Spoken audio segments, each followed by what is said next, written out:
Preface. Survival. But the Lord stood at my side and gave me strength. 2 Timothy 4:17. All throughout my life I've seen miracles. Miracles are, by definition, unexplainable real-world manifestations of God's transcendent power. Some occur as a result of fervent prayer, and there are some that can only be chalked up to pure divine intervention. For the believer, though, miracles demonstrate the willingness of a loving God to protect and sustain his children. To others, they represent nothing more than a happenstance in an otherwise disorganized world. I belong to the former school of thought. The miraculous experiences of my young life, both large and small, have forged, sustained, and manifested me in a faith that I cannot deny. One such defining moment took place as I stood thunderstruck in a rapidly amassing pool of my own blood after scrambling from the Brussels airport on March 22, 2016. It was pure adrenaline that had carried me to safety outside the airport, where I suddenly stood frozen, flummoxed and terrified by the scene that lay before me. I was disoriented by the cacophony of injured and panicked men, women, and children.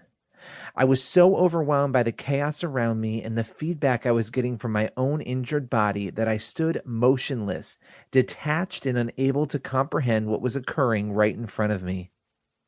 Terrorists had just detonated 2 homemade bombs hidden inside suitcases in the Brussels airport, killing more than 30 innocent people while injuring scores of others. I was among those injured in the attacks. It was a brush with death that would forever change my perspective, leaving physical and emotional scars to serve as constant reminders of the best and worst of mankind. It's impossible to fully describe the emotions I felt shortly after the attacks. My basic survival instincts temporarily crowded out any other emotion. Despite sustaining 2nd and 3rd degree burns to my face and hand, shrapnel throughout my body, a broken left heel, and a ruptured Achilles tendon, I somehow survived. And the story of my experience quickly captured the attention of the nation and the world.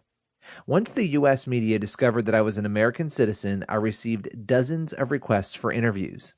My story became even more captivating to the media once they learned that this was not my first brush with terror. On April 15, 2013, 3 years before the Brussels incident, my family and I witnessed the horrors of the Boston Marathon bombing. While my dad and I cheered for my mom as she competed in the race, terrorists detonated 2 bombs near the finish line, taking the lives of 3 and wounding 260 others. Luckily, we were not injured in the blasts, not physically injured anyway. That act of senseless violence and hatred left a mark on my developing faith that took some time to heal. Only 2 years after Boston, my second encounter with terror occurred in France.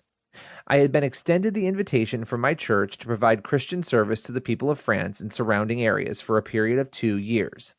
This experience was a new beginning for me, an opportunity to serve others while trying to forget the unwelcome events of Boston.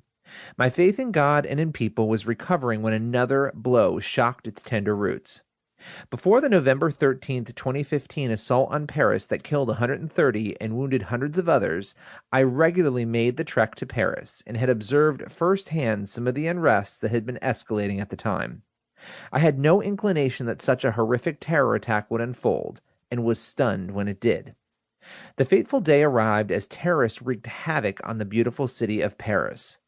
And though I was miles away in Calais when that happened, it was yet another act of violence that hit far too close to home, and once again rekindled the fearful emotions I had tried to forget. Only months later, my missionary assignment took me to Brussels, where my third and most life-threatening grapple with extremism took place.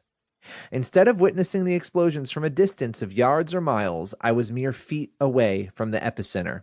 About 10 feet away, as a matter of fact.